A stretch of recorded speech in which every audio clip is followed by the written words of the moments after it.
Chers amis, bonjour, nous sommes le 3 décembre 2024, je rentre de soirée, on fait le 4 décembre pour moi, il est bientôt 1 heure du matin. Et c'est deux bonnes soirées organisées par la maison de l'expatriation et la French Tech. Et je vais faire un petit débrief parce qu'en fait je ne le fais jamais, sinon si j'attends d'avoir un petit peu de temps, on fait jamais de vidéos. Dites-moi d'ailleurs si ce que ça donne, si c'est nul, c'est tout pourri, ben j'arrête de faire des vidéos en rentrant de soirée quoi. Voilà. Mais en fait aujourd'hui on va parler de Hong Kong, on va pas trop parler de politique, même si ça peut être lié. Voilà, on s'expatrie. Pourquoi on s'expatrie? Parce que la France, ceci, cela. Mais voilà, on va pas trop parler de politique aujourd'hui. D'ailleurs, il y a des choses à dire puisque aujourd'hui ou demain, on n'est pas sûr d'avoir encore un gouvernement puisqu'il y a des motions de censure qui risquent de passer. Mais bon, bref. Donc ce matin, je parlais du nombre de Français inscrits à Hong Kong, au consulat général de France. On est à 10 027 Français exactement au 30 octobre 2024. C'est un petit peu moins, pas beaucoup moins, un petit peu moins qu'en 2023, fin 2023. Donc en fait, il y a eu de grosses baisses depuis le Covid. On était à 14 000 et en fait, on a perdu 4 000 personnes en 4 ans de Covid. Un peu plus de 4 ans. Donc c'est quand même énorme. Mais la baisse s'est ralentie, le chiffre se stabilise. Je pense que l'année prochaine, 2025, on aura plus de Français. On aura peut-être, je sais pas, 10 500, 11 000. On va être optimiste. Je pense qu'il y en aura plus. Je pense pas que ce sera encore en diminution l'année prochaine. Pourquoi? Parce que ça redémarre, l'économie redémarre doucement, doucement. À Hong Kong comme en Chine, ça reste encore difficile. C'est plus comme avant. Les soirées, les sorties en resto, les habitudes de consommation ont changé. Oui, il y a de l'inflation. Il y en a moins qu'en Europe, mais il y en a quand même. Les temps sont plutôt durs. Pas pour tout le monde, puisque il y a pas mal de monde qui ont fait pas mal d'argent avec la crypto, avec pas mal de placements récemment. Mais globalement, l'économie est pas au top, mais elle reprend. Il y a des bons signes de reprise. Et pendant le Covid, c'était mort. L'année dernière, c'était assez calme. Mais là, voilà, ces derniers mois où je sors, et comme ce soir, voilà, je rentre de soirée et j'ai envie de faire un petit débriefing de ce qui s'est passé. Voilà. Une petite anecdote aussi, donc demain, après-demain, le 5 décembre, j'ai une vision avec Rémi Provandier qui est notre nouveau député.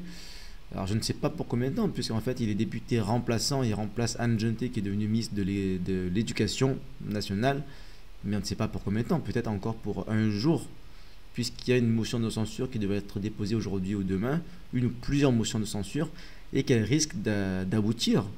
Donc s'il y a motion de censure, il n'y a plus de gouvernement, et donc notre ministre redevient député de notre circo, Asie, Océanie, Europe orientale. Voilà. Et donc si elle devient députée, il n'y a plus de ce nouveau député, Rémi Provandier. Mais bon, bref, partons du principe qu'il ne va rien se passer.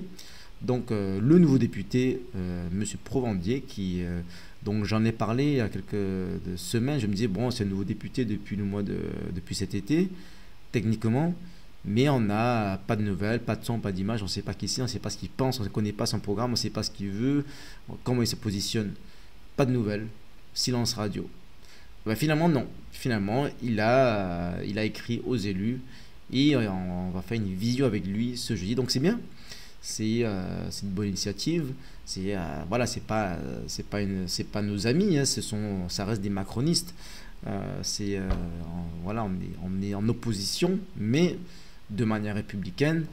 Mon député, que ça ne me plaise ou pas, c'est mon député. Il invite les élus à échanger avec lui. Donc j'ai le devoir d'y répondre. Donc je participerai à cette réunion parce que je suis un élu et que on m'a élu pour ça, c'est mon job. Donc je dois représenter les Français de Hong Kong et Macao et je dois parler au nom des Français de Hong Kong et Macao, poser des questions au nom des Français de Hong Kong et Macao. Donc c'est pour ça que je disais dans un post ce matin, je vous invite à me faire part des questions et remarques que vous souhaitez que je lui transmette. Donc j'ai déjà eu des réponses et je lui transmettrai. Je ferai bien entendu un compte rendu, je vous dirai ce qui s'est passé. Évidemment, pas tout dans les détails, puisque c'est, enfin, je sais pas si c'est confidentiel. Normalement, c'est pas confidentiel, ça reste des échanges, c'est dans le cadre de nos fonctions. Mais bon, voilà, je vais vous dire, je vous ferai un résumé. Je ferai un résumé de ce qui s'est dit, en espérant que ce ne sera pas une réunion pour rien, puisque, bon, bref, voilà. Donc, ce matin, j'ai déjà fait une petite vidéo où je montrais des images de la maison de l'expatriation. Voilà, donc là, c'est une salle où plusieurs bouts, plusieurs stands des associations. Là, on a Hong Kong Accueil, là, UFE, Chambre de commerce, et là, c'est Aléa, ils font des assurances santé principalement, AGS, distribution. En fait, c'est la maison de l'expatriation, a été créé par le Petit Journal. D'ailleurs, ici, c'est Didier, c'est le responsable pour Hong Kong. Donc, bon, il y a la French Tech. En fait, ils ont invité plusieurs de leurs partenaires entreprises et partenaires institutionnels comme les associations françaises, ce qui est normal. Et chacun présente un petit peu ce qu'il fait à Hong Kong, comment il rend service à la communauté française. Donc c'est une bonne initiative. Je crois que ça a commencé à Paris, ça a été à New York, à Londres, je crois. Je ne sais plus si c'était Dubaï, bon bref, peu importe, en tout cas c'est à Hong Kong aujourd'hui. Et demain c'est à Singapour. C'est un petit peu serré s'ils ont le même timing. Là je suppose qu'ils sont... Bon bref, et demain ils vont à Singapour. Donc il y aura encore la maison de l'expatriation à Singapour. J'imagine que ce sera le même format. Donc voilà, tout ça pour dire quoi. Et là en fait il y a une deuxième salle où il y avait les conférences, où il y avait différents thèmes, surtout sur l'investissement, sur les assurances santé, etc. Donc bon, le modèle économique, c'est que les partenaires entreprises, ils viennent se présenter, éventuellement vendre leurs produits, donc ils payent pour cela. Les associations, je suppose qu'elles ne payent pas. Donc c'est un mix d'utilité publique et c'est un petit peu faire marcher le business quand même, parce que le Petit Journal, c'est quand même un business, c'est une entreprise. Et ce qui est bon, c'est normal, voilà. Donc en tout cas l'initiative est bonne de faire une maison de l'expatriation. Ça se fait sur une journée, même pas une demi-journée, un peu plus. Ça a commencé, c'était de midi à 20h aujourd'hui, et demain à Singapour, je sais pas, sans doute pareil. Donc si vous êtes à Singapour demain, si vous êtes, bon voilà, je sais pas, si vous voyez la vidéo par hasard et que vous êtes à Singapour, regardez, ça m'a l'air intéressant. C'était un petit peu, j'ai trouvé qu'il n'y avait pas beaucoup de monde aujourd'hui. D'ailleurs, à la deuxième soirée, non, c'est pas ici, voilà, la deuxième soirée qui était à la French Tech, voilà, j'ai parlé à plusieurs personnes qui n'étaient pas au courant qu'il y avait ça. Donc, en fait, je sais pas, c'était pas. La communication n'était pas super bien passée, je sais pas. Mais en tout cas, c'est la première année. Donc, bon, pour une première édition, je trouve que c'est pas mal. Le but, en fait, dans le principe, faire une maison d'expatriation dans laquelle les compatriotes expatriés ou futurs expatriés, ceux qui veulent s'expatrier, prennent des informations, prennent des contacts. Je trouve que c'est une très bonne initiative et il faut poursuivre cela. Voilà, donc quelques images complémentaires que je viens de diffuser il n'y a pas longtemps, il y a 24 minutes. Voilà, ça c'était l'apéro en fin de soirée. D'ailleurs, c'était bien parce qu'on avait des tickets offerts et l'entrée est très gratuite. Donc c'est bien, sponsorisé par le Petit Journal, par la maison de l'expatriation, enfin sponsorisé par leurs sponsors évidemment, mais voilà, c'est pas tous les jours qu'on a des événements comme ça. Donc voilà, et ça c'était juste après, c'était à 20h, donc je suppose que la French Tech a calé ça exprès juste après l'événement, la maison de l'expatriation, donc ça tombait bien, c'était à 5 minutes à pied, même pas, donc une soirée finie, on enchaîne avec l'autre. Et voilà, lui c'est le nouveau président, Emmanuel. Salut Manu si tu vois cette vidéo. Et voilà, tous les autres, les membres du board de la French Tech Hong Kong Shenzhen, parce que c'est ensemble, c'est une particularité de notre, on va dire, circo, je sais pas si on dit circo, chapter peut-être, en tout cas de notre section, de notre French Tech ici. C'est pas la French Tech Hong Kong, c'est la French Tech Hong Kong Shenzhen. C'est ensemble et je trouve que c'est très bien. Parce que les deux villes sont collées en fait. On va, pour information, pour ceux qui ne savent pas, on va à Shenzhen en métro. Et donc il y a une station de métro qui est d'une part à Hong Kong, de l'autre part à Shenzhen. Et il y a une frontière dans la station de métro. Bon bref. Donc voilà, c'était un petit peu serré, c'était un petit peu... voilà, mais bon, ça fait partie du... voilà, du charme, on va dire, des petites soirées networking à Hong Kong. Tous les bars et restos sont un petit peu comme ça, c'est petit, c'est vite bondé, mais voilà. Salut Ewen, donc Ewen c'est un de nos responsables du CFI Shenzhen. Et donc je l'ai croisé par hasard, donc il m'a même pas dit qu'il était là, c'était la surprise. Mais voilà, donc on a Ewen qui venait de Shenzhen, qui doit là, à l'heure où je fais cette vidéo, il va être sur le chemin du retour. Donc bon retour à Shenzhen. D'ailleurs, on fait une soirée de Noël à Shenzhen normalement le 14 décembre. Donc ça me donne encore une excuse de venir à Shenzhen. Bon voilà, très bonne soirée, bonne ambiance. En fait, j'aime bien la French Tech parce qu'ils sont... j'ai jamais eu aucun problème à la French Tech. Tous les événements où je vais, vous savez, quand il y a plus de 3 Français ensemble, il peut y avoir toujours des problèmes parce qu'il y a des gens qui critiquent les autres. C'est français, on aime bien critiquer, on aime bien parler des gens. Et donc, voilà, comme moi, je suis un élu, comme je suis plus politique que les autres élus, il y a des élus qui font pas de politique, qui parlent jamais de politique. Ils sont ni de gauche ni de droite. Ils sont un peu les assistantes sociales des Français d'étrangers. Moi, je suis un élu qui fait un peu l'assistance sociale aussi. Bon, voilà. Mais assistance sociale, quand je dis ça, c'est un peu mon terme caricatural. C'est pour dire qu'on donne des infos. Des fois, on m'appelle pour vraiment des trucs, des banalités. À quelle heure ouvre le consulat? Comment faire mon passeport? Bon, voilà, en fait, toutes ces infos, vous avez sur le site internet. Vous n'avez pas besoin de m'appeler pour ça. Je ne sais pas si mon temps est censé être servir à ça. Après, si on est dans une soirée, vous me posez la question, je vous réponds, ça me fait plaisir. Mais c'est pas ça pour moi le mandat d'élu. Donc moi, je dis que ceux qui font que ça, ce sont un peu les assistantes sociales des Français étrangers. Et ce qu'il faut faire, c'est de la politique. Donc il faut s'exprimer. Donc moi, je m'exprime beaucoup, je me positionne beaucoup sur tous les sujets. Et donc évidemment, je me prends pas mal de remarques. Bien à la French Tech, j'ai jamais eu de problème. Parce que, je sais pas, les gens qui vont aux événements de la French Tech, ils font, je sais pas, ils font pas chier, quoi. Ils font la différence entre la politique et le reste. Donc, je suis sûr qu'évidemment, comme à la French Tech, il y a tout, des gens de gauche, de droite, des étrangers, des gens qui sont même pas français. Ils s'en fichent. Et même s'ils savent qui je suis, ils sont pas d'accord avec moi, ils viennent, on se salue, on passe une bonne soirée. Alors qu'on a d'autres événements, il m'est arrivé de tomber sur vraiment des cas spéciaux. Qui cherchait la merde, quoi, en direct. Mais heureusement, comme je suis pratiquant d'arts martiaux, je sais me contrôler. Bon, bref. Mais voilà, c'était juste pour vous dire que il y a pas mal d'événements, comme ces 2 événements ce soir. La vie à Hong Kong est tout à fait vraiment agréable pour des Français. C'est pour ça qu'il y en a autant d'ailleurs. Pour information, à Hong Kong, il y a 10 000, donc maintenant il y a 10 000 Français inscrits, mais en fait c'est à peu près la moitié de tous les Français de Chine. Donc en Chine, je crois qu'on a 20 000 ou un peu plus Français inscrits, donc la moitié des Français de Chine sont à Hong Kong et l'autre moitié sont en Chine continentale, Pékin, Shanghai, Shenzhen et tout le reste. Donc ça reste la ville chinoise la plus importante d'un point de vue communauté française, mais aussi la plus internationale. À Hong Kong, vous pouvez vivre en parlant que anglais, ce qui est bien et pas bien.